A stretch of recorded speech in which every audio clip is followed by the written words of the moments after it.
warahmatullahi wabarakatuh.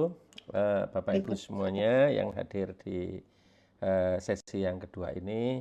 Semoga sesi yang kedua ini nanti bisa lebih seru ya Bapak Ibu ya.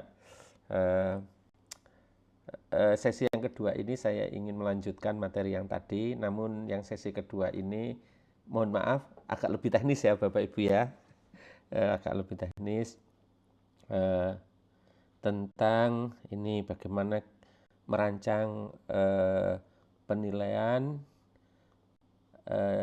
JPL yang dibebankan pada mata kuliah kita Bapak Ibu.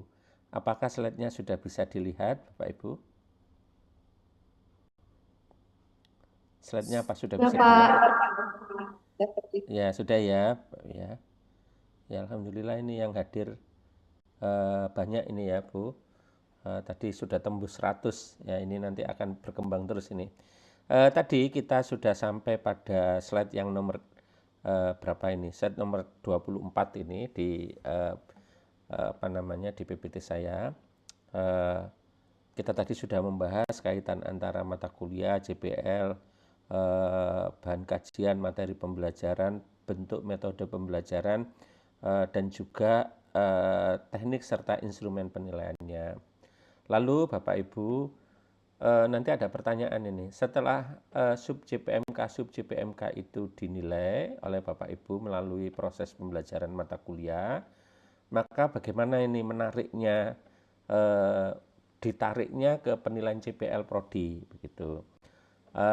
Salah satu Bapak Ibu yang harus kita miliki untuk menilai JPL Prodi, maka kita harus punya tabel hubungan antara JPL Prodi ini, Bapak Ibu, JPL Prodi ini, JPL 1, 2, dan seterusnya, dengan mata kuliah yang ada ya di program studi itu. Bapak Ibu harus punya tabel ini dulu ya. Nah, tabel ini di dalam konteks kurikulum biasanya itu dicentang Bapak Ibu. Misalnya mata kuliah nomor 1 ini, itu dibebani oleh JPL 1, lalu dicentang gitu ya. Karena sesuai dengan JPL nomor 1, lalu dibebani lagi JPL nomor 2 dicentang lagi. Lalu dibebani oleh JPL 3, JPL nomor 4 lalu dicentang. Nah dulu, jadi semua JPL yang berkorelasi dengan masing-masing mata kuliah diberi tanda centang ini. Ya, awal-awalnya seperti itu Bapak Ibu. Lalu pada perkembangan selanjutnya ada beberapa lembaga akreditasi nasional maupun internasional yang meminta penilaian terhadap JPL itu, ya JPL 1, 2, 3 yang JPL Prodi itu. Berarti kalau itu yang diminta Bapak Ibu, nanti dalam konteks mata kuliah nomor 1 ini, JPL 1, JPL 2, dan JPL 4 kan mendapatkan penilaian dari mata kuliah yang nomor 1 ini kan Bapak Ibu. Nah kalau cuma sekedar dicentang, maka kita sulit mendapatkan penilaian JPL 1, 2, dan 4 ini. Maka salah satu cara adalah masing-masing JPL ini diberikan bobot ya. Jadi JPL 1 ini dicapai oleh mata kuliah nomor 1 ini dengan bobot berapa persen. Ya. Lalu JPL 2 diperoleh dari mata kuliah nomor 1 ini berapa persen. Yang JPL 4 juga berapa persen. Seperti itu Bapak Ibu.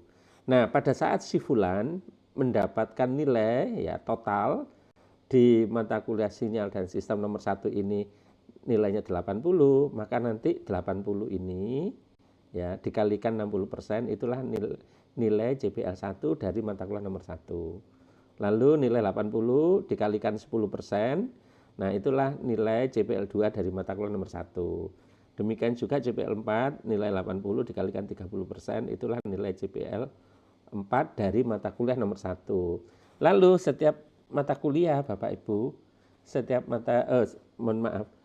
setiap JPL, ya ini setiap JPL ini, setiap JPL kan dibebankan ke beberapa mata kuliah. Nah, contohnya JPL 2 ini, dibebankan ke mata kuliah 1, dibebankan pada mata kuliah nomor 5 ini, dibebankan pada mata kuliah nomor 10, dan nomor mata kuliah nomor 40. Berarti ada 4 mata kuliah ini. Nah, 4 mata kuliah ini tentu saja nanti mahasiswa akan memperoleh nilai yang berbeda-beda kan. Nomor 1 80, nomor 2 dia dapat nilai 70. Lalu mata kuliah nomor 10 metodologi ini dia mendapatkan nilai taruhlah 90.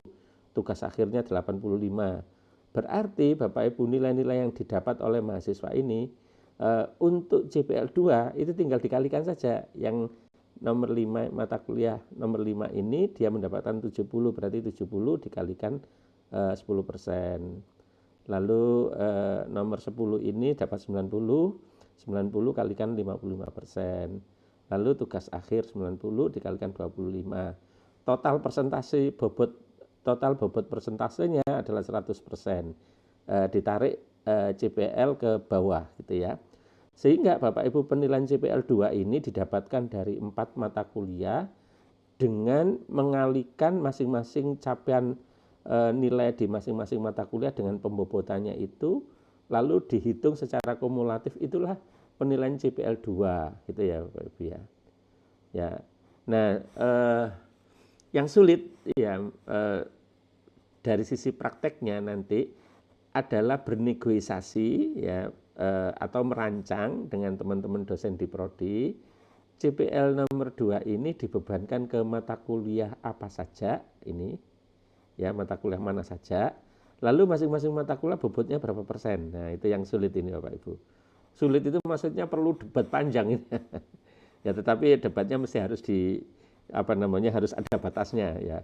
Kalau tidak ada batasnya nanti berdebat terus Bapak Ibu, tidak ada hasilnya.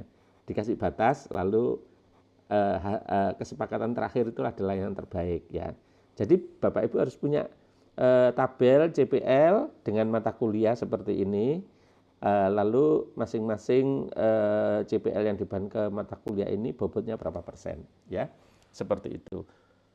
Kalau ingin Bapak Ibu memperoleh penilaian CPL program studi ya atau penilaian masing-masing CPL program studi yang ditarik ya dari mata kuliah. Ya, yang ditarik dari mata kuliah atau yang diperoleh dari mata kuliah ya. Seperti itu ya Bapak Ibu. Lalu berikutnya lagi saya kira ini saya lewati saja. Yang berikutnya lagi tadi kan saya sekilas menjelaskan pertanyaan dari Pak Rianto tadi dengan menggunakan slide ini ya. Nah, slide ini sebenarnya ada lanjutannya Bapak Ibu. Lanjutannya adalah slide berikut ini. Jadi CPL prodi yang dibebankan pada mata kuliah tadi menjadi CPMK ini ya. Lalu CPMK ini dijabarkan menjadi sub CPMK ya. Lalu setiap sub CPMK ini adalah diberikan bobot penilaiannya.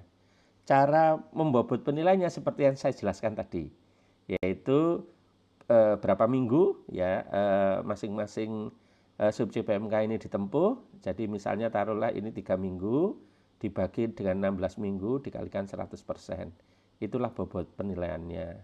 Kalau yang ini misalnya 1 minggu dibagi 16 dikalikan 100%, inilah bobot penilaiannya. Dengan cara seperti itu Bapak Ibu kita akan mendapatkan bobot penilaian yang total seluruh sub CPMK itu sama dengan 100% ya. Lalu masing-masing sub CPMK ini diukur dengan menggunakan instrumen apa? Di sini ada rubrik, ada portofolio ya dan lain-lain. Bahkan ada dulu itu waktu pelatihan pekerti AA itu ada penilaian terhadap soal-soal IC itu dengan menggunakan marking scheme ya. Mungkin Bapak Ibu masih ingat ya. Atau panduan penilaian ya. Lalu teknik penilaiannya ini tekniknya ini ada tugas, ada ujian tulis, ada UTS, ada UAS dan lain-lain. Kemudian berikutnya lagi Bapak Ibu yang istilah prosedur dan mekanisme penilaian ini. Nah, prosedur dan mekanisme penilaian ini Bapak Ibu bisa kita baca di Permen nomor 3 tahun 2020. Cuman permen itu kan sudah dicabut ya. Diganti dengan Permen 53. Nah, di Permen 53 tentang prosedur penilaian dan mekanisme penilaian itu sudah tidak ada lagi. Artinya pasalnya itu sudah dicabut ya. Sudah tidak terlihat di Permen 53. Oleh karena itu prosedur dan mekanisme penilaian itu seperti apa silakan diatur oleh masing-masing perguruan tinggi ya. Perguruan tinggi mengatur sendiri sebagai standar prosedur dan standar mekanisme di dalam penilaian ya. Seperti itu Bapak Ibu. Nah, sekarang saya kasih contoh, Bapak Ibu. Ya, ini saya kasih contoh. Contoh saya ini adalah contoh utuh satu mata kuliah. Dan contoh saya ini contoh yang sudah dipakai di banyak perguruan tinggi, di beberapa perguruan tinggi, ya, di beberapa perguruan tinggi dalam membangun ini sistem penilaian berbasis outcome, ya, ya sistem penilaian CPL begitu maksudnya. Ya termasuk di tempat saya sendiri, Bapak Ibu ya, menggunakan prinsip yang sama, yaitu dengan cara mata kuliah ini, mata kuliah apa ini, metode penelitian ini, atau sebuah mata kuliah yang saya kasih contoh, saya ambil sebagai contoh metodologi penelitian. Mengapa ya? Karena kalau saya memberikan contoh metodologi penelitian, hampir semua prodi pasti punya mata kuliah ini, ya, walaupun di S1, ya. Dan walaupun di prodi ada yang enggak punya, tapi Bapak Ibu dosen pasti paham tentang metodologi penelitian. Daripada saya kasih contoh mata kuliah saya, pasti banyak yang enggak paham gitu ya, karena beda prodi. Lalu Bapak Ibu mata kuliah metodologi penelitian ini dibebani 4 CPL. Ya, 2 CPL yang dibawa ini sebenarnya adalah CPL sikap ini, Bapak. Ada CPL sikap terkait dengan kemampuan berkomunikasi dan tanggung jawab. Tapi CPL yang terkait dengan kemampuan, ya, praktek dan kemampuan teorinya itu ada di CPL 2 dan 4 gitu ya. Sedangkan ini ada 2 ini tambahan supaya nanti secara utuh mata kuliah ini menghasilkan kemampuan yang menyatu antara sikap ini Bapak Ibu, ya, keterampilan, ya, skill, dan pengetahuan, ya, jadi satu kesatuan. Ya. Kalau hanya kuning ini saja nanti tidak ada kemampuan yang terkait dengan sikap, ya, padahal tadi Permen 53 mengatakan bahwasanya standar kompetensi lulusan itu merupakan satu kesatuan antara kompetensi sikap, keterampilan dan pengetahuan. Ya, ini adalah konsekuensi dari standar yang menyatakan bahwasanya kemampuan itu adalah satu kesatuan. Jadi setiap mata kuliah Bapak Ibu, ya, kita manfaatkan atau kita gunakan untuk mengintegrasikan ketiga kemampuan itu. Dan kita pasti sepakat ini Bapak Ibu, ya. Pasti sepakat. Mengapa? Ya memang mata kuliah itu pada dasarnya kan digunakan untuk menghasilkan kemampuan-kemampuan yang membangun Bapak Ibu, membangun karakter dan membangun sikap yang baik, ya. Karena tujuan pendidikan nasional kalau kita baca di Undang-Undang 1212 itu tujuan utamanya adalah pendidikan itu menghasilkan lulusan yang memiliki budi pekerti yang baik, akhlakul karimah dan lain-lain. Baru berikutnya adalah memiliki kompetensi sesuai dengan bidang keahliannya, ya, dan bermanfaat untuk masyarakat. Itu bunyinya undang-undang Bapak Ibu. Sehingga kalau itu kita tarik ke sel yang kecil di mata kuliah ini, saya kira sudah tidak perlu lagi ada pertanyaan apakah setiap mata kuliah harus ada kemampuan sikap. Nah, itu sudah tidak perlu lagi bertanya seperti zaman dulu Bapak Ibu, ya.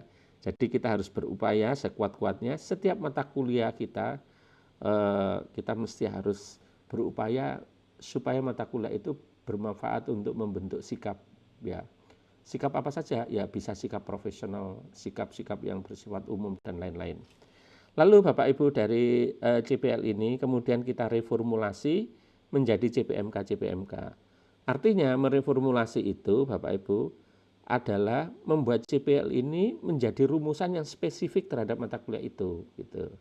Yaitu mereformulasi. Mengingat Bapak Ibu, setiap CPL ini bisa jadi dibebankan ke beberapa mata kuliah, ya. CPL 2 ini bisa jadi dibebankan ke beberapa mata kuliah. Oleh karena itu, begitu masuk ke mata kuliah metode penelitian atau mata kuliah yang lain, CPL 2 ini ya harus spesifik terhadap mata kuliah itu, gitu, supaya bisa dicapai. Maka jadilah CPMK, capaian pembelajaran mata kuliah. Nah, setelah direformulasi menjadi capaian pembelajaran mata kuliah, nah ini juga sering bertanya ini, peserta bertanya ini Bapak Ibu, apakah CPMK bisa dibuat satu saja, satu butir saja? Ya bisa-bisa saja, kenapa tidak? Asalkan satu butir itu memang nanti mewakili kemampuan-kemampuan yang ada di 4 butir CPL ini, gitu ya. Tapi daripada repot-repot ya sudah, Ya pilih gampangnya saja, masing-masing CPL ini dirumuskan menjadi CPMK yang spesifik seperti apa. Ya CPL 4 jadi seperti apa. Ini paling gampang daripada dijadikan satu nanti repot lagi, apalagi nanti masing-masing CPMK ini harus di breakdown, Bapak Ibu dijabarkan ke sub CPMK ini. Nah, ini. Kalau satu-satu seperti ini kan mudah. Jadi CPL 2 direformulasi menjadi CPMK 2, 1 CPMK. Lalu masing-masing CPMK ini di breakdown atau dijabarkan menjadi masing-masing sub CPMK-nya.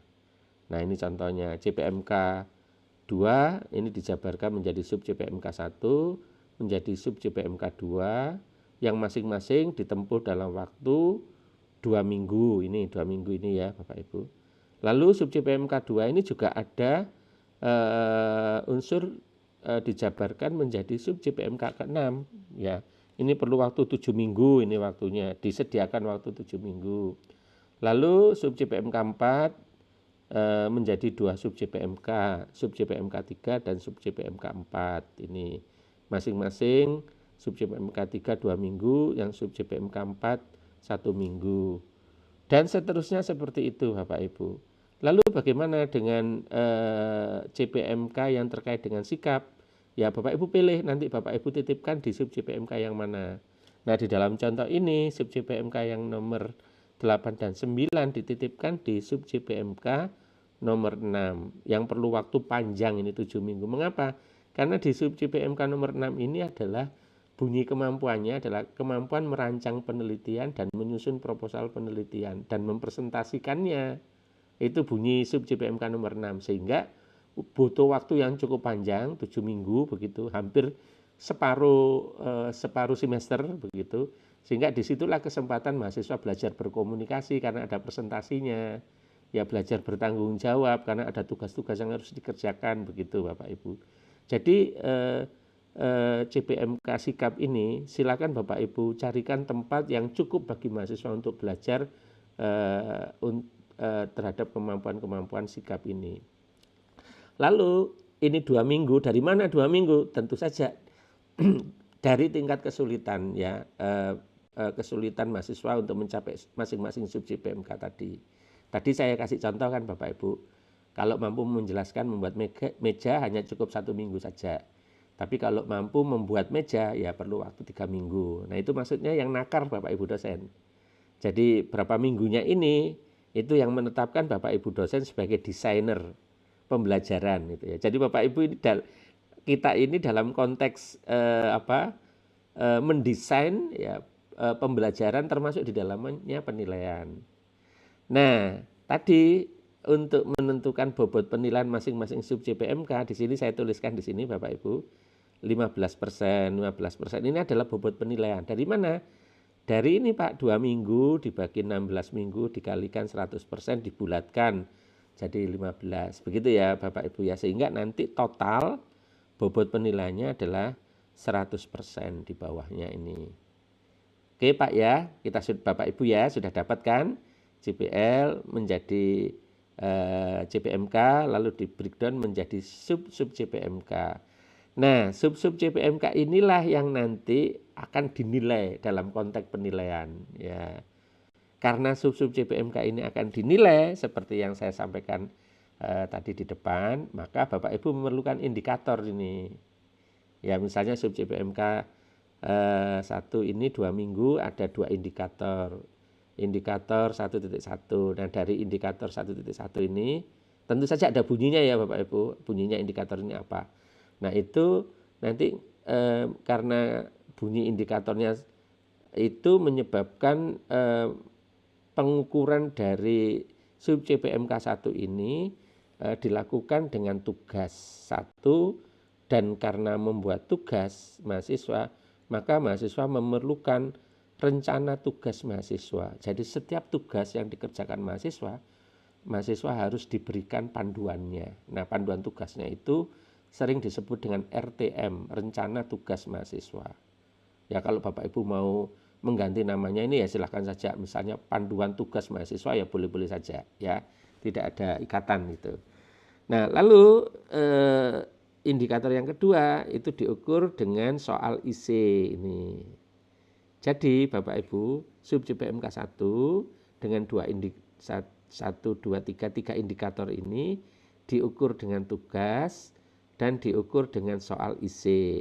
Nah, berapa bobotnya? Bobotnya kan tadi totalnya 15% ini. Sehingga nanti dari 3 indikator ini bisa dibagi Bapak Ibu. Ya, taruhlah di sini contohnya tugas dikasih 5%, lalu soal IC 10%. Ya, totalnya 15%. Ya, ini 15% sama dengan ini. Ya, Pak, apakah bisa dibalik? Ya, bisa-bisa saja. Oh, ini contoh, misalnya tugasnya dikasih 10%, lalu soal IC-nya dikasih 5%. Silakan saja Bapak Ibu. Ya. Lalu soal IC ini nanti apakah diujikan saat minggu kedua ini? Nah, misalnya jawabnya tidak Pak, nanti soal IC ini akan kita pakai saat UTS. Nah, berarti saat UTS ini ada soal dengan indikator 1, 2, 1, 3 ini untuk mengukur sub JPMK 1. Ya, misalnya begitu. Tapi enggak apa-apa Pak, ini di tempat saya enggak ada UTS kok Bapak. Ya, misalnya contohnya gitu. Karena ada beberapa perguruan tinggi yang enggak pakai UTS Bapak Ibu. Ya, soal isinya ini diuji di minggu kedua. Silakan saja ya, seperti apa. Lalu sub JPMK yang kedua juga demikian, indikatornya apa, lalu indikator ini diukur ya dengan instrumen apa, ini dengan tugas, dengan soal juga. Tapi soalnya diberikan dalam kuis di minggu keempat. Ya, jadi ini kan 2 minggu, minggu keempat. Ya, bobot penilainya totalnya 15% dibagi 2, tugas 10%, kuisnya 5%. Dan seterusnya seperti itu ya Bapak Ibu, dan seterusnya seperti itu. Sehingga nanti kalau di tengah semester minggu ke-8 ada UTS, maka kalau UTS-nya ujian tulis, ini kalau UTS-nya ujian tulis maka bisa diambilkan dari soal-soal IC ini kalau ujian tulisnya dalam bentuk soal IC. Ya diambilkan dari indikator sub JPMK 1 ini ya. Lalu dari indikator sub JPMK 4 ini ya. Jadi yang dari sub JPMK 1 ada 10%, yang dari sub JPMK 4 ada 5% totalnya. Soal UTS-nya adalah 15% di minggu ke-8 gitu ya. Ya ini Bapak Ibu sebagai contoh. UTS-nya dalam bentuk ujian tulis dengan menyelesaikan soal-soal IC ini ya. Nah begitu, dan seterusnya untuk yang setelah UTS sama masing-masing sub JPMK indikatornya apa, lalu teknik penilaiannya dengan cara apa ya, ujian tulis, UTS misalnya, lalu mengerjakan tugas, menyusun proposal ya ini tugas final project dengan menyusun proposal, dan ujian lisan ini 30% tambah 5% total. Maka Bapak Ibu terakhir UAS-nya itu tinggal 5% saja gitu ya, kecil deh UAS-nya. Nah, dengan demikian Bapak Ibu rancangan kita sudah selesai nih untuk satu mata kuliah metodologi penelitian ini ya. Ini adalah forward yang terdiri dari plan and do yang merencanakan nanti melaksanakan penilaian. Lalu backward-nya ini nanti hasil penilaian digunakan untuk evaluasi dan perbaikan ya. Nah, sekarang yang ini tadi Bapak Ibu yang desain ini dalam bentuk apa ini namanya ini, dalam bentuk diagram seperti ini, kita tabulasi Bapak Ibu, dibuat tabulasinya. Nah, tabulasinya ini saya beri nama portofolio penilaian JPL pada mata kuliah metodologi penelitian ya. Nah, ini tabulasinya sama seperti tadi. Ya, ini misalnya JPL 4 ini. JPL 4 itu tadi kan menjadi JPMK 4. Nah, lalu diturunkan menjadi sub JPMK 1 dan sub JPMK 2 ini ya. 2 ini. Jadi urutannya mengikuti sub JPMK ini. Mengikuti sub JPMK ini. Lalu bobot penilaiannya tadi sub JPMK 1 15 ya. Terdiri dari 2 yaitu untuk mengukur indikator yang pertama ini dengan tugas RTM 5%. Lalu soal IC itu tadi diletakkan di UTS 10%. Jadi totalnya 15%. Sub JPMK kedua juga demikian. Tugas dan soal IC yang dikerjakan di kuis 10 ditambah 5 jadi 15% ya. Dan seterusnya. Lalu ada pertanyaan ini Pak, apakah UTS-nya perlu dibobotkan? Sudah masuk di sini. Ya, jadi nanti kalau mau dibobot di sini tinggal diambil aja. Ya, ini 10%, ini 10% ya. Ini tinggal diambil dari sini. 10 ini lalu soal isi dari ITS-nya 5%, jadi 15% di sini. Ya, jadi begitu Bapak Ibu. Nah, setelah di tabel-tabel ini dipasang Bapak Ibu, lalu mahasiswa melaksanakan tugas, mengerjakan tugas, kuis dan membuat UTS. Dan masing-masing mendapat nilai ini, Pak. Nah, sub CPMK 1 ini tadi mengerjakan tugas dengan panduan tugas RTM, nilainya 85. Sedangkan soal IC yang dikerjakan saat UTS nilainya 90. Ya. Bobot penilaiannya ini dan seterusnya, Pak. Untuk sub CPMK kedua, mahasiswa mengerjakan tugas 2 nilainya 90. Soal IC-nya nilainya jelek ini 50 ini. Nilainya 50 contoh di sini gitu ya. Nah, sekarang kita hitung Bapak Ibu. Kita hitung. Nah, ini kita hitung. Ya, bobot 5% untuk tugas 1, lalu mahasiswa dapat 85, maka 85 dikalikan 5%.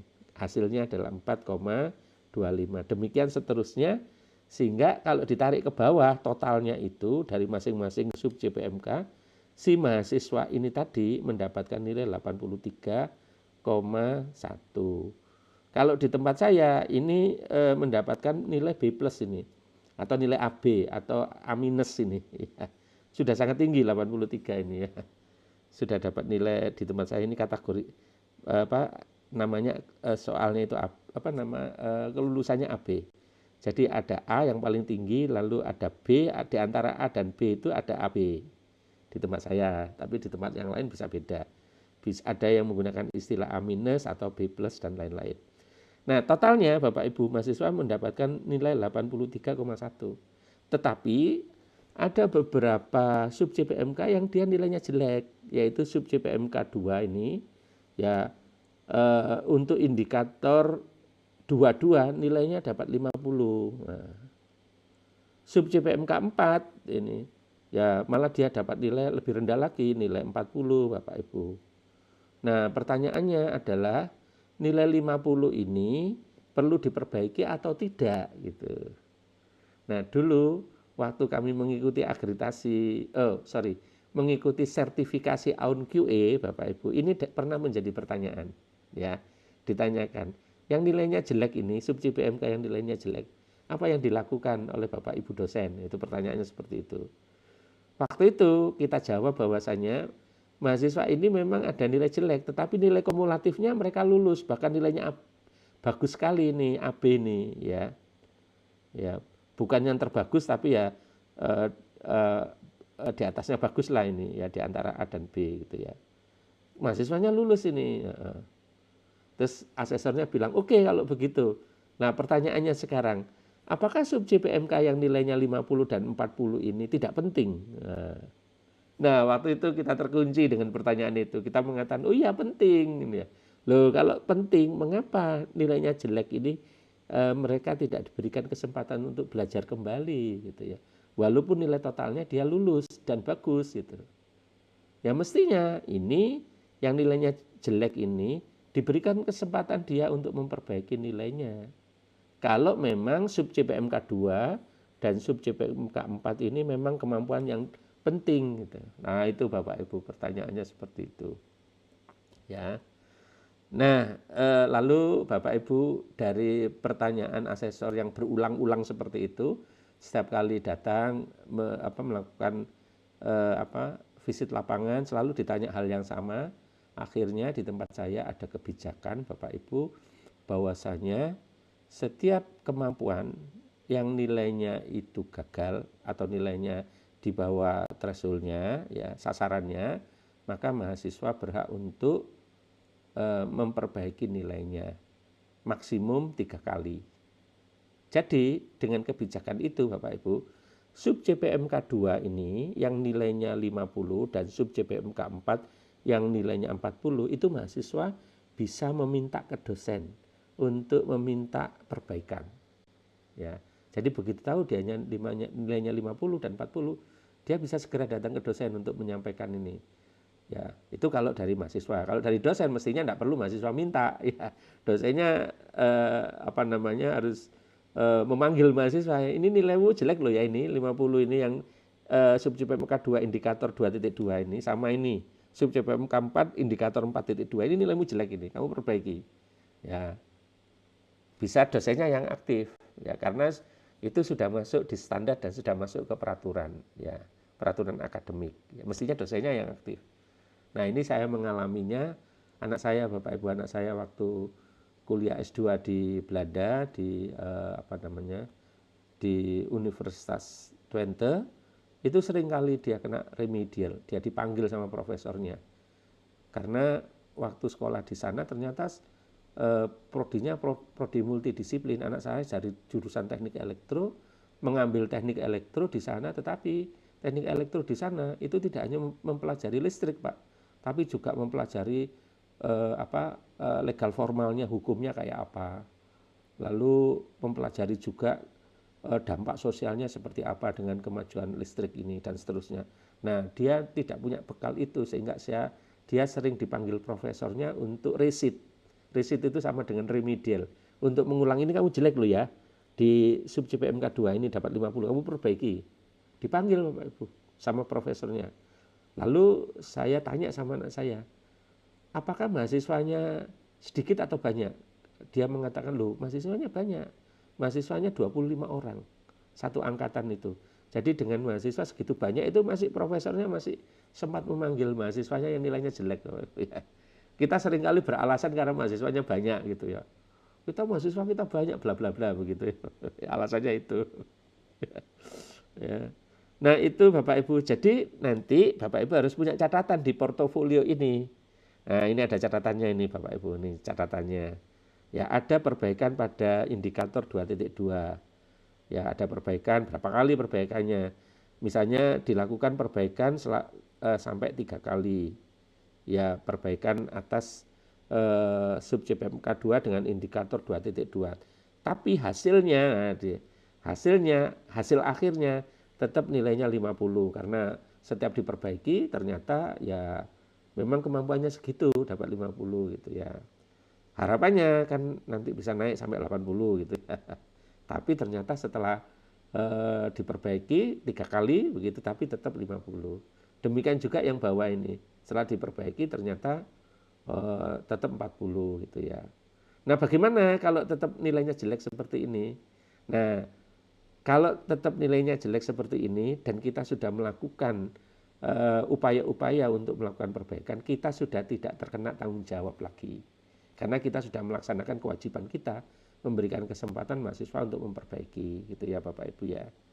Nah, lembaga akreditasi biasanya bisa menerima kita dan kita tetap mendapatkan apresiasi dengan nilai yang baik gitu ya Bapak Ibu. Kalau upayanya sudah dilakukan gitu. Nah, nilainya jelek itu kalau kita tidak ada upaya apa-apa dengan alasan tadi, kan dia sudah lulus gitu. Nah, biasanya kita dinilai jelek Bapak Ibu. Karena tidak ada upaya untuk memberikan kesempatan mahasiswa memperbaiki yang jelek ini tadi. Nah, seperti itu ya Bapak Ibu. Nah, dulu Bapak Ibu waktu kita belum punya sistem, ya kira-kira 4-5 tahun yang lalu, ya 4 tahun atau 5 tahun yang lalu, atau sejak kita mengikuti akreditasi internasional, dibuatkan Excel Bapak Ibu, isinya kayak gini nih. Jadi penilaian terhadap setiap sub CPMK, lalu dinilai dengan apa, ya seperti ini. Lalu diberikan ke prodi diberikan ke dosen. Jadi diberi Excel Pak, formatnya pakai Excel gitu. Untuk digunakan di mata kuliahnya masing-masing. Sampai Bapak Ibu ada kebijakan ITS mengimplementasi penilaian ICPL ini dengan menggunakan sistem yang dipakai bersama-sama. Ya. Nah, kemudian Excel ini kita pindahkan ke format atau ke platform sistem informasi akademik kita. Ya.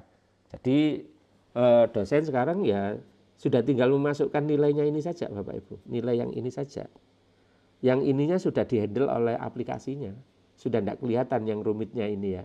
Rumitnya yang ini sudah tidak kelihatan, sudah tinggal masuk Tetapi yang dinilai itu adalah sub CPMK-nya gitu. Bukan UTS UAS-nya. Jadi yang di entry dosen itu adalah sub CPMK 1 dapat nilai berapa, sub CPMK 2 dapat nilai berapa.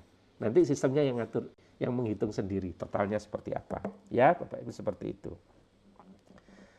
Nah, itu di tempat saya sudah berjalan sekitar 3 tahun. Ya, satu tahun transisi, 1 tahunnya adalah proses sudah full berjalan penilaian terhadap JPL-nya. Ya. Lalu Bapak Ibu nilai akhir mahasiswa si Fulan itu tadi, Dilan Puji Kusuma ini mendapatkan nilai 83,1, lalu JPL 4-nya dapat nilai sekian, JPL 8-nya dapat nilai sekian, JPL 2-nya dapat nilai sekian dari mata kuliah metodologi penelitian. Ya, nanti tentu saja JPL 2, 4 dan 8 ini akan mendapat penilaian dari mata kuliah yang lain gitu. Ya, dari mata kuliah yang lain.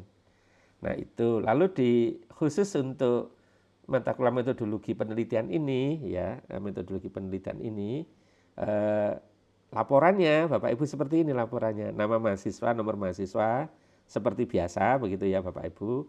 Lalu nilai akhir mahasiswa. Nah, ini nilai akhirnya 83 ini tadi Dilan Puja Kusuma.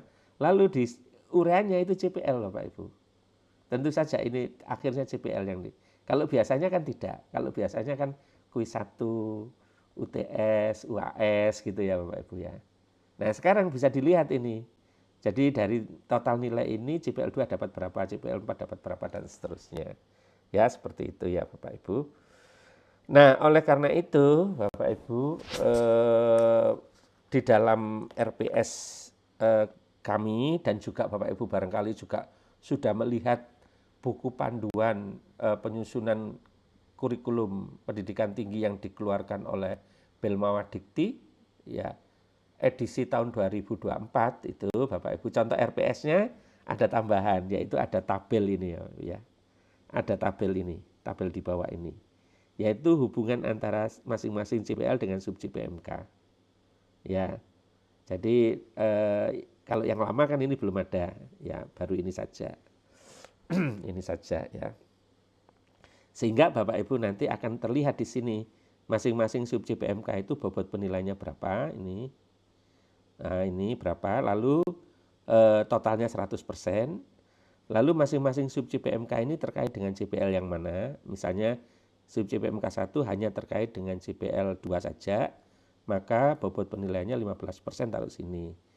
Kalau sub CPMK 6 ini terkait dengan 3 JPL, JPL 2, ini JPL 2, JPL 8 dan JPL 9, totalnya tadi 35, lalu dipecah untuk JPL 2 25, untuk JPL 8 5 dan 5. Total 35.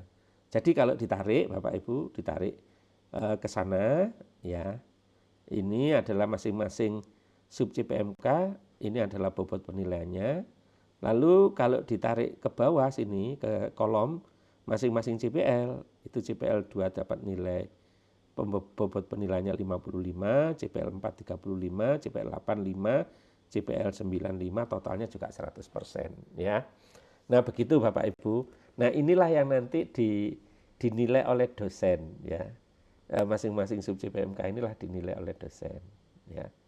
Tadi sudah saya sampaikan 2 kali, saya akan mengulang lagi Bapak Ibu. Sub CPMK ini, bobot penilaian sub CPMK ini didapat dari mana? Ini tadi ya. Ini sub CPMK 15 ini diperoleh dari mana?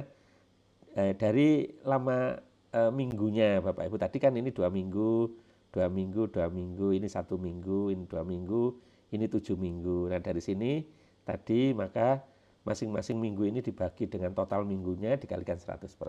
Begitu ya Bapak Ibu ya. Nah, itu dampaknya. Sekarang bagaimana contoh ininya, contoh soalnya. Nah, ini ada contoh soal Bapak Ibu, ini format soal. Barangkali Bapak Ibu sudah membuat format seperti ini. Jadi ini tadi contoh ya Bapak Ibu, ini soal untuk ujian ini. Ya ujian UTS, UAS, tugas atau apa saja. Termasuk nanti tugas Bapak Ibu. Tapi ini yang saya kasih contoh adalah soal isi. Itu yang pertama ada headernya, identitas soal. Ya, lalu yang kedua adalah kaitan masing-masing CPL dengan sub CPMK-nya. Ini sub ya Bapak Ibu ya. Ini sub CPMK. Jadi CPL ini terkait dengan sub CPMK ini bobotnya adalah ini 10%. Sub CPMK dengan CPL 2 30%. Lalu sub CPMK 5 ini ya, ini sub ya Bapak Ibu. Diukur dengan soal nomor 1. Sedangkan sub CPMK 6 ini diukur dengan soal nomor 2. Nah, dengan bobot penilaian, dengan skor bobot penilaiannya, soal nomor 1 40%, soal nomor 2 60%. Ya. Lalu dibuat soalnya Bapak Ibu, soal nomor 1 ini. Ya, soal nomor 2 yang ini. Nah, sekarang setelah didesain seperti ini, di tempat saya Bapak Ibu, soal ini di-store ke seksi naskah. Ya, jadi dikirimkan ke seksi naskah. Nanti seksi naskah akan melihat ini. Sub CPMK 5 yang diukur dengan soal nomor 1 ini sudah cocok atau tidak ini. Dibaca nanti soalnya, oh sudah cocok. Lalu soal yang nomor 2 ini, dilihat sub CPMK 6-nya. Sudah cocok nggak dengan soal nomor 2? Oh sudah cocok. Kalau sudah cocok, maka oleh seksi naskah diberikan ke Kaprodi, ditandatangani Kaprodi. Ya. Nah, kalau sudah ditandatangani Kaprodi seperti ini, berarti soal ini sudah siap untuk digunakan oleh mahasiswa. Ya. Kalau belum ada persetujuan dari Kaprodi, maka soal ini tidak boleh dikirimkan ke mahasiswa. Ya. Nah, seperti itu. Apakah ada kemungkinan soal ini dikembalikan oleh seksi naskah? Iya Pak, ada Bapak Ibu. Ya, jadi kalau soalnya setelah dipelajari oleh seksi naskah ternyata belum cocok dengan sub CPMK-nya, maka dikembalikan oleh seksi naskah untuk dilakukan editing, perbaikan gitu ya. Ya bisa jadi toh Pak, tidak Bapak Ibu ya. Soalnya tidak cocok itu bisa jadi ya.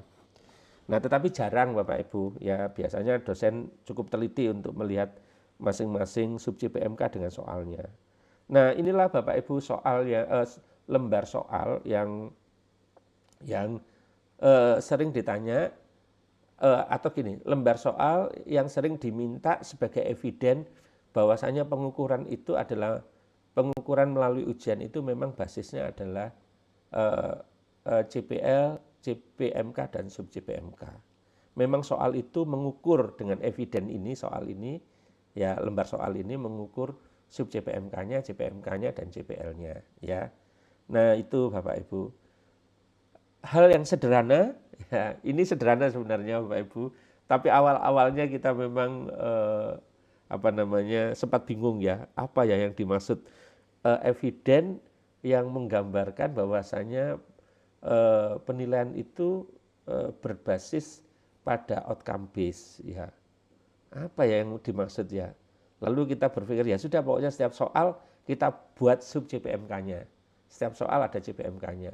Setiap tugas juga ada sub CPMK-nya. Sub CPMK ini dikerjakan dalam bentuk tugas seperti ini, lalu sub CPMK-nya kayak apa. Nah, nanti saya berikan contoh Bapak Ibu, tugas yang dasarnya adalah sub CPMK ya. Ini adalah soal. Nah, itu Bapak Ibu, lalu berikutnya lagi adalah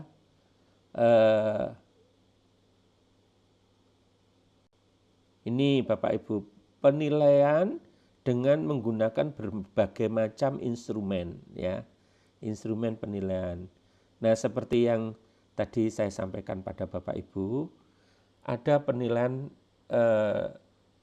dalam bentuk traditional assessment test, ujian tulis, kuis, IC, ya, pilihan ganda dan lain-lain. Ini traditional assessment ini. Lalu ada yang alternatif assessment, non-test, ya. Ujian lisan, wawancara, makalah, presentasi. Jadi pada saat mahasiswa melakukan aktivitas pekerjaannya, pada saat itu dia dinilai oleh dosennya. Ya.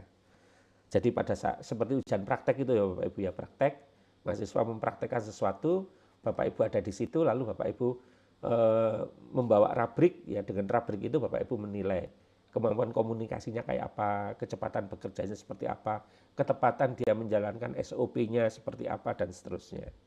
Ya itulah penilaian otentik. Nah itu Bapak Ibu, lalu ini beberapa catatan yang termasuk dari tradisional assessment itu apa saja, lalu alternatif assessment itu apa saja. Nanti Bapak Ibu bisa membaca sendiri masing-masing ya. Seperti itu. Lalu kalau menurut permen, ya permen yang sebelumnya, bukan permen yang 53, karena permen 53 yang bagian ini sudah dicabut Bapak Ibu. Nah di permen sebelumnya itu mengatakan kalau penilaian sikap itu menggunakan observasi, pengamatan ini, perilaku. Misalnya bagaimana dia mempersiapkan peralatan untuk pemasangan infus misalnya. Ya, lalu Bapak Ibu melihat bagaimana dia bekerja, lalu bagaimana sikapnya dia itu. Sikapnya juga macam-macam Bapak Ibu. Ada sikap yang terkait dengan mental gitu ya, mentalnya dia, atau sikap tubuhnya dia sudah tepat atau belum gitu ya. Nah itu melakukan pengamatan. Lalu keterampilan umum dan keterampilan khusus atau terkait dengan keterampilan dan pengetahuan, Bapak Ibu bisa menggunakan ini Bapak Ibu, observasi, partisipasi, unjuk kinerja, tes tulis, tes lisan, dan angket. Ya bisa macam-macam ini. Kalau sikap ya observasi saja. Tapi kalau keterampilan dan pengetahuan ya bisa diamati, bisa dilihat partisipasinya pada saat dia aktif bekerja ya dan seterusnya. Lalu instrumennya kalau di permen tersebut itu bisa menggunakan rubrik untuk penilaian proses ya. Sedangkan portofolio ini untuk penilaian hasil. Ya, hasil belajarnya itu pakai portofolio. Ya portofolio itu tahapan-tahapan belajar mulai dari awal sampai terakhir. Seperti apa, lalu hasil belajarnya kayak apa, itu ditulis. Seperti kalau di dalam penelitian kita itu seperti membuat logbook ya, logbook ya. Tetapi logbooknya dikembangkan untuk penilaian. Ya. Nah, saya berikan contoh ya, Bapak Ibu. Saya berikan contoh. Misalnya, contohnya adalah ini ya, contoh rubrik misalnya. Jadi Bapak Ibu ada beberapa contoh rubrik ya. Tapi barangkali definisi rubrik dulu yang kita pahami, yaitu rubrik merupakan panduan atau pedoman penilaian yang menggambarkan kriteria yang digunakan di dalam penilaian atau memberikan tingkatan dari hasil kinerja belajar mahasiswa. Nah, di dalam buku panduan KPT di situ diberikan contoh ada 3 macam rubrik. Tapi sebenarnya macam-macam rubrik itu lebih dari 3 ini Bapak Ibu. Nah, nanti Bapak Ibu untuk mencari contoh-contoh yang gratis maupun yang berbayar, Bapak Ibu bisa masuk ke website ini. Ini ada di bawah ini ada website ini Bapak Ibu ya. Ya, http www.rkampus.com indeks ini nanti ada macam-macam contoh rubrik dan portofolio. Ya, tetapi bahasanya banyak bahasa Inggrisnya. Ya, banyak bahasa Inggrisnya, tapi Bapak Ibu bisa mempelajari dari situ. Ya. Yang gratisan maupun yang berbayar. Nah, di dalam buku KPT yang saya kutip ini, di situ hanya diberikan 3 contoh, yaitu rubrik holistik, ya, di mana rubrik ini adalah sebagai pedoman penilaian untuk menilai berdasarkan kesan keseluruhan saja.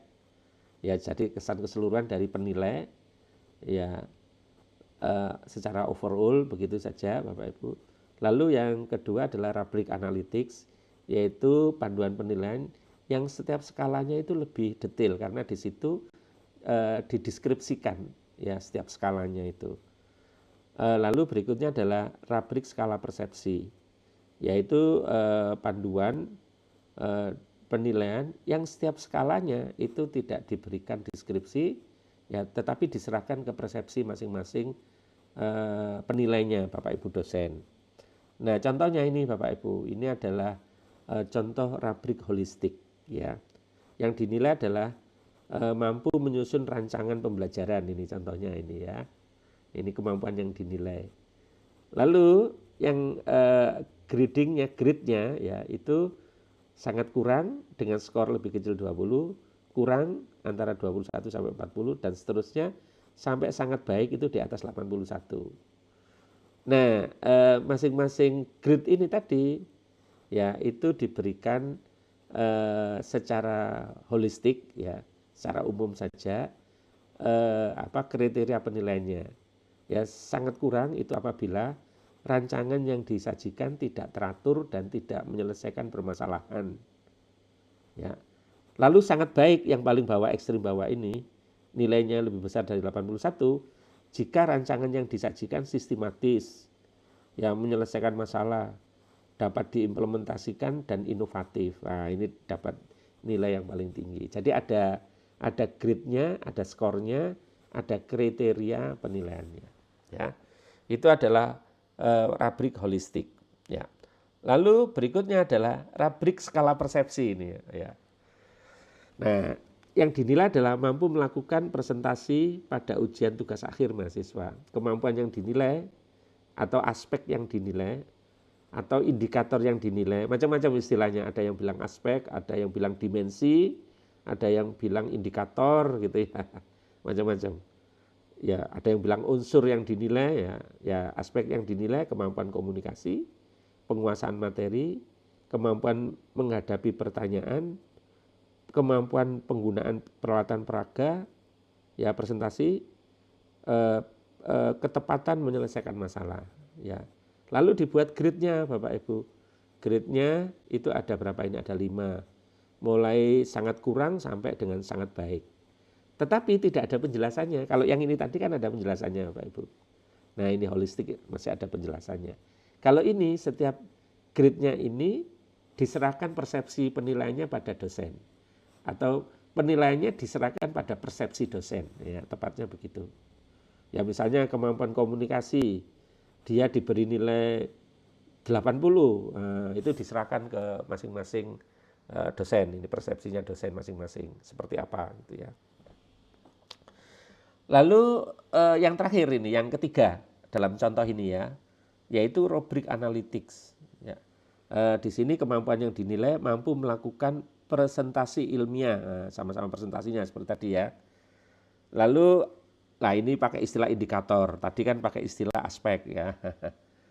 Jadi Bapak Ibu tidak usah bingung, jadi macam-macam istilah, tetapi nanti kalau di dalam satu mata kuliah atau dalam satu prodi sebaiknya menggunakan istilah yang sama ya.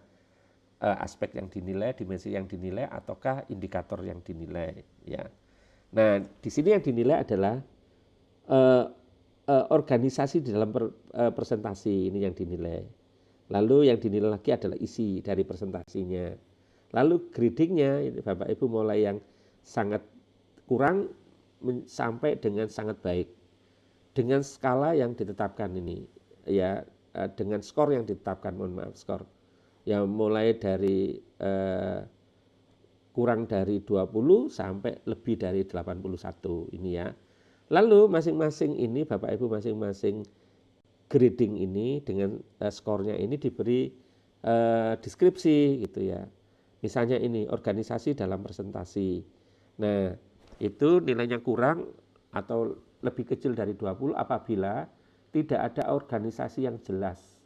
Fakta tidak digunakan untuk mendukung pernyataan-pernyataan ya. Jadi presentasinya itu tidak jelas ini urut-urutannya.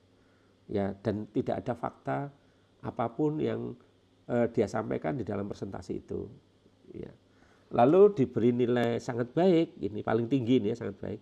Apabila terorganisasi dengan penyajian fakta yang didukung oleh contoh yang telah dianalisis sesuai dengan konsep. Ya. Nah itu diberi nilai sangat baik. Jadi ada deskripsinya Bapak Ibu di sini. Sehingga si penilai ini memberikan nilai apakah diberi nilai 80, apakah diberi nilai 90 ataukah 60, tinggal membaca deskripsinya saja untuk setiap aspek yang dinilai atau setiap indikator yang dinilai. Nah inilah rubrik analytics. Rubrik ini memang lebih rigid, lebih mampu untuk mengurangi bias dalam penilaian ya. Jadi biasanya rubrik ini digunakan untuk penilaian-penilaian kemampuan mahasiswa yang berpotensi ada biasnya. Ya, ada biasnya sehingga dibuat rubrik analitik seperti ini. Ya.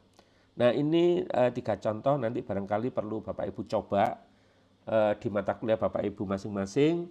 Lalu pada pertemuan yang akan datang nanti Bapak Ibu bisa mempresentasikannya bagaimana desain rubrik Bapak Ibu sesuai dengan sub CPMK yang Bapak Ibu akan nilai, ya seperti itu. Nanti saya kasih contoh ya Bapak Ibu, saya kasih contoh formatnya, ya. Itu lalu kalau diturunkan itu seperti ini ya Bapak Ibu ya. Jadi tadi saya agak setback ke belakang gitu dari sisi materi. Sebentar.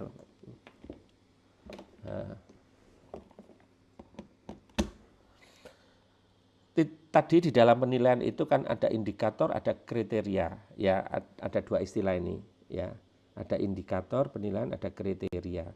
Nah indikator adalah pernyataan spesifik dan terukur yang mengidentifikasi pencapaian kemampuan atau kinerja hasil belajar mahasiswa yang disertai bukti-bukti. Sedangkan kriteria penilaian adalah patokan yang digunakan sebagai ukuran atau tolok ukurnya ya di dalam penilaian itu. Nah sebagai contoh ini Bapak Ibu. Misalnya ini kemampuannya, mampu menjelaskan berbagai metodologi penelitian, berbagai metode penelitian kualitatif kuantitatif. Misalnya ini sub CPMK-nya. Ini sub CPMK ya Bapak Ibu. Ini sub CPMK. Lalu indikatornya apa ini? Nah, indikatornya adalah ketepatan membedakan pengertian dan karakteristik metode penelitian kualitatif kuantitatif. Yang kedua adalah ketepatan menjelaskan tahapan metode penelitian kualitatif dan kuantitatif. Ini indikatornya, 2 ini. Berarti indikator ini nanti yang akan kita nilai kan ya. Nah, lalu teknik penilaiannya ya bisa non tes, bisa tes ya. Ya kalau non tes berarti mahasiswa harus menyusun diagram alir tahapan penelitian kualitatif kuantitatif. Ya kalau tes berarti Bapak Ibu bisa membuat soal IC ya, soal IC.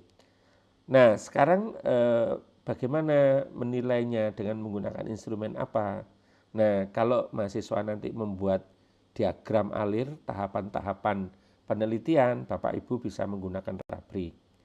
Tetapi kalau Bapak Ibu akan mengukur kemampuan ini dengan soal IC, maka Bapak Ibu bisa membuat pedoman penskoran dalam penilaian yang kita kenal dengan marking scheme. Nah ini dulu diajarkan pada saat kita mengikuti pelatihan pekerti AA Bapak Ibu. Biasanya dilatih dengan membuat marking scheme ini. Ya saya kira tidak perlu saya ulang ini ya. Nah sekarang contoh Bapak Ibu, ini contoh ini. Kalau indikatornya sama seperti tadi, maka sekarang kita membuat rubrik ini. Nah rubriknya tentu saja menilai kemampuan ini, kemampuan ini. Nah kemampuan ini dicapai melalui tugas Bapak Ibu. Ya tugas 3 ini. Menyusun tahapan metode penelitian dalam bentuk diagram alir sesuai dengan masalah yang dipilih. Beserta penjelasannya pada setiap tahapan penelitian. Ya lalu mahasiswa mengerjakan kan Bapak Ibu membuat diagram alirnya itu. Ya pertama penelitian itu dimulai dari define problem, lalu tahapan berikutnya menentukan ini apa namanya variabel dan parameter penelitian, lalu merumuskan masalah, lalu apalagi gitu Bapak Ibu. Nah, 2 indikator ini Bapak Ibu pasang di sini. Nah ini, yang pertama dipasang di sini, yang kedua dipasang di sini. Lalu dibuat skor penilaiannya. Ya skor penilaiannya itu mulai mulai E sampai dengan A ini. Ya tentu saja mengikuti standar masing-masing perguruan tinggi. Bapak Ibu silakan mengikuti standar yang ada gitu ya. Nah, kalau rubriknya seperti ini Bapak Ibu, ini adalah disebut dengan rubrik skala persepsi. Ada skalanya, tetapi masing-masing skala ini tergantung persepsi masing-masing penilainya, dosennya. Nah, ini adalah indikator atau aspek yang dinilai, sedangkan yang ini adalah grading kriteria. Ya, kriteria penilaiannya. Nah, ini contoh dari rubrik penilaian ya dengan bentuk skala persepsi ya, dengan bentuk skala persepsi. Saya tadi mendapatkan contoh ini. Saya tidak tahu apakah contoh ini cocok dengan Bapak Ibu ya. Ini saya cari di itu tadi yang di webnya itu tadi. Contoh rubrik penilaian keperawatan medikal bedah ini ya. Itu seperti ini Bapak Ibu rubriknya. Ya contohnya ini. Jadi kriteria penilaiannya, kriteria yang dinilai atau aspek yang dinilai itu pemahaman teori ya. Lalu aplikasi prakteknya, lalu keterampilan klinis, komunikasi, etika dan profesionalisme. Nah, masing-masing itu ada penjelasannya. Pemahaman teori menunjukkan pemahaman mendalam tentang konsep-konsep keperawatan medikal bedah. Lalu aplikasi prakteknya adalah mampu menerapkan teori dalam situasi klinis dengan tepat. Nah, masing-masing dikasih skor ini, Bapak Ibu. Jadi pemahaman teori skornya 0 sampai 25, lalu aplikasi prakteknya 0 sampai 25, lalu di sini ada etika dan profesionalisme, menunjukkan sikap profesional dan etika di dalam semua tindakan ya. Di dalam keperawatan medikal bedah ini skornya 0 sampai 10. Ini adalah skor. Kalau kita jumlahkan, ini jumlahnya 100 ini Bapak Ibu, 100% ini. Kalau kita buat 100% ya, 25, 25, 25, 75, ditambah 25 lagi, 100%. Lalu skor penilaiannya ini Bapak Ibu, skor penilaiannya. Ya, sangat baik 90 sampai 100, menunjukkan pemahaman dan keterampilan yang sangat baik secara dalam semua kriteria. Ya, dalam semua kriteria ini dia menunjukkan pemahaman yang sangat baik ya. Lalu baik itu 80 sampai 89, menunjukkan pemahaman dan keterampilan yang baik dengan beberapa area untuk perbaikan. Nah, jadi bisa jadi ada pemahamannya bagus, ya aplikasi prakteknya bagus, keterampilan klinisnya bagus, komunikasinya bagus, tapi ada beberapa sikap yang perlu diperbaiki. Maka Bapak Ibu memberikan nilai tidak sampai 90, tapi memberikan nilai antara 80 sampai 89. Nah, misalnya begitu ya Bapak Ibu ya. Ini contoh rubrik. Lalu saya punya contoh lagi, rubrik analitik penilaian keperawatan komunitas. Ya, ini ya. Nah, kriteria atau aspek yang dinilai ini Bapak Ibu, pemahaman, aplikasi praktis, keterampilan komunikasi, keterampilan penilaian, dan etika dan profesionalisme. Ada yang di kriteria ya aspek yang dinilai ada 1, 2, 3, 4, 5. Ya, lalu masing-masing dideskripsikan Bapak Ibu. Pemahaman teori menunjukkan pemahaman tentang konsep keperawatan komunitas. Ya, lalu keterampilan apa ini? Keterampilan komunikasi, berkomunikasi dengan pasien dan komunitas secara efektif. Nah, lalu diberikan gradingnya Bapak Ibu. Skor 1, skor 2, skor 3, skor 4, skor 5. Ini sebenarnya grading ini Bapak Ibu ya, gradingnya. Ya. Nah, misalnya contoh keterampilan komunikasi, berkomunikasi dengan pasien dan berkomunikasi secara efektif. Skornya 1 sangat tidak efektif, artinya dia cara komunikasinya kemana-mana ini, ya tidak efisien efektif. Ya. Lalu yang mahasiswa yang lainnya ya sangat efektif, sangat efisien. Gitu ya. Nah ini Bapak Ibu setiap skor ya yang diberikan deskripsi ya, seperti ini disebut dengan rubrik analitik ya. Nah rubrik analitik ini memang susah membuatnya, tetapi kalau jadi enak penggunaannya.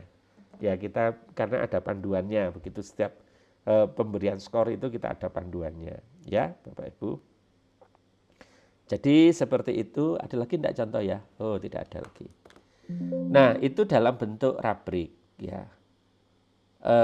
Lalu ada juga di sini instrumen penilaian dalam bentuk portofolio. Nah ini portofolio ya. Jadi kata portofolio itu berasal dari bahasa Italia yang asalnya Portofaglio, ya, di awal abad ke-18. Ya, berasal dari kata portare dan fuglio. Portale artinya membawa, sedangkan fuglio berarti daun atau spray. Ya, dalam pengertian umum, portofolio berarti orang yang membawa kertas lepas, artefak, dan dokumen di dalam wadah portable. Dalam pengertian pedagogis, dalam pengertian kependidikan, portofolio adalah catatan perjalanan bagi mahasiswa ya untuk kemajuan dari hasil belajarnya. Ya, itu portofolio, Bapak Ibu. Jadi setiap minggu catatannya seperti apa. Ya. Nah, oleh karena itu Bapak Ibu, saya bisa menyampaikan bahwasanya format seperti ini ya, format seperti ini,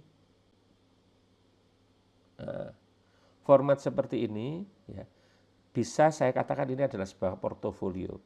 Karena portofolio dalam pengertian untuk penilaian. Karena setiap pencapaian sub JPMK ini ada catatannya. Ada catatan bobotnya berapa, ada catatan pencapaiannya berapa. Lalu ada catatan terkait dengan pencapaiannya itu dengan cara seperti apa. Ini ya Bapak Ibu ya. Nah, cara seperti apa. Oleh karena itu, saya kira ini adalah bagian dari pengertian dari portofolio yang langsung tergambar pada sub JPMK-nya ya. Jadi Bapak Ibu nanti Bapak Ibu bisa membuat tabel seperti ini untuk masing-masing sub JPMK, lalu Bapak Ibu memberikan masing-masing bobotnya, lalu dinilai dengan teknik apa ya, lalu menggunakan instrumen apa, capaiannya berapa, lalu catatannya apa gitu ya. Itu sudah jadi portofolio itu ya. Jadi portofolio dalam penilaian ya. Lalu saya punya contoh lagi enggak ini? Saya punya contoh. Tapi sayang ya, contoh-contoh saya ini contoh-contoh yang baru saya dapatkan ini ya. Ini juga contoh portofolio ini. Contoh portofolio penilaian keperawatan keluarga ini. Ya, komponen yang dinilai adalah tugas teori, tugas praktek, presentasi, ujian akhir nih ya, dalam satu mata kuliah keperawatan keluarga ini barangkali seperti itu. Ya, jadi tugas teorinya makalah tentang konsep keperawatan keluarga, ini bobotnya 20. Ya, tugas prakteknya studi kasus ini bobotnya 30. Presentasi hasil studi 20. Ujian tertulisnya 30. Ya, tentu saja nanti masing-masing deskripsi ini mengandung kemampuannya apa gitu ya. Bapak Ibu tuliskan sub-sub JPMK-nya ya di dalamnya ini. Lalu ini skor maksimumnya, totalnya 400. Nah, skor mahasiswanya berapa, komentarnya apa ya. Nah, kemudian Bapak Ibu membuat urean begitu ya. Tugas teori itu dia membuat makalah atau tadi membuat tulisan tentang peran perawat di dalam meningkatkan kesehatan keluarga. Lalu Bapak Ibu nanti nilai seperti apa hasil makalah yang dibuat gitu ya. Lalu isi makalah, strukturnya ada pendahuluan, tinjauan pustaka dan seterusnya.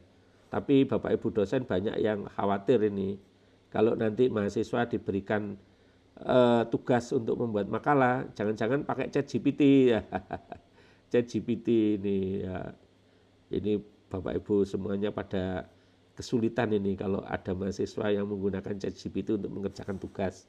Lalu tugas prakteknya apa, tugas presentasinya, slide-nya yang dirancang mahasiswa itu slide 1 isinya apa, slide kedua isinya apa, Bapak Ibu nanti berikan panduannya dan seterusnya. Lalu ujian akhirnya dalam bentuk apa, refleksi mahasiswa seperti apa. Ini juga portofolio ya. Jadi perjalanan mahasiswa di dalam menyelesaikan kuliahnya, dalam menyelesaikan mata kuliahnya ya, untuk setiap tahapan sub JPMK yang ada di dalam mata kuliah itu ya.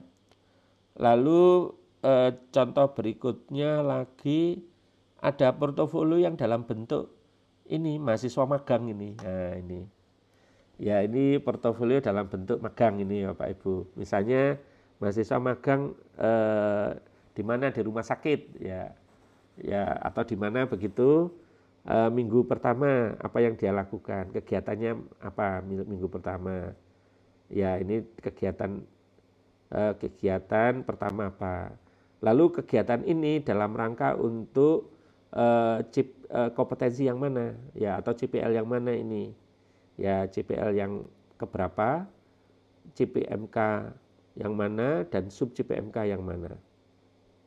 Nah, lalu dari kegiatan satu ini dalam rangka untuk mencapai sub CPMK ini hasil belajarnya apa gitu ya. Bisa dalam bentuk laporan, dalam bentuk artikel, prototipe dan lain-lain ya. Bentuknya taruhlah bentuknya laporan ya. Dia membuat laporan minggu pertama dan minggu kedua kegiatan satu dalam rangka sub CPMK yang kedua misalnya. Lalu dia membuat laporan. Nah, dari laporan itu diunggah atau disampaikan ke dosen. Lalu dosen memberikan penilaian ini Bapak Ibu ya. Dosen memberikan penilaian misalnya Bapak Ibu diatur penilaian untuk pembimbing lapangan atau dosen klinis di lapangan itu 50%. Sedangkan dosen pembimbing akademik di dalam itu 40%. Lalu penilaian dari rekan sejawat 10%, misalnya begitu. Ya, rekan sejawat diberi hak untuk menilai misalnya. Nah, ini bobot ini adalah kebijakan masing-masing program studi ya, menetapkan bobotnya ini. Lalu Bapak Ibu dosen pembimbing lapangan ya itu memberikan penilaian berapa ini dari kegiatan minggu pertama minggu kedua ini, taruhlah memberikan nilai 90. Nah, gitu ya Pak Ibu ya. Lalu komentarnya apa? Kegiatan satu telah dilaksanakan dengan baik ya. Namun laporan yang dikumpulkan terlambat sekian jam misalnya begitu ya Bapak Ibu ya, sehingga nilainya tidak bisa 100. Ya, diberikan komentar. Dengan kata lain mahasiswa akan tahu, oh, tugas saya sudah benar, cuman kelemahan saya adalah kemarin mengumpulkan terlambat, tidak tepat waktu. Nah, nanti dia supaya memperbaiki ya diri. Lalu dosen pembimbing akademik yang ada di dalam kampus menilai juga ini ya. Tapi karena mahasiswa ada di lapangan, biasanya dosen dalam kampus hanya melihat laporannya saja gitu ya. Tapi sehari-hari tidak bisa melihat di lapangannya seperti apa gitu ya. Nah, bisa jadi karena dia hanya melihat laporannya saja, nilainya mungkin lebih rendah dari dosen lapangan, nilai 80. Lalu komentarnya apa gitu ya Bapak Ibu ya. Rekan sejawat juga begitu, memberikan nilai berapa misalnya ya, dikasih nilai 80, komentarnya apa gitu ya. Nah, ini juga portofolio Bapak Ibu. Di mana kita buat portofolio ini ya setiap kegiatan ini dalam rangka sub CPMK yang mana.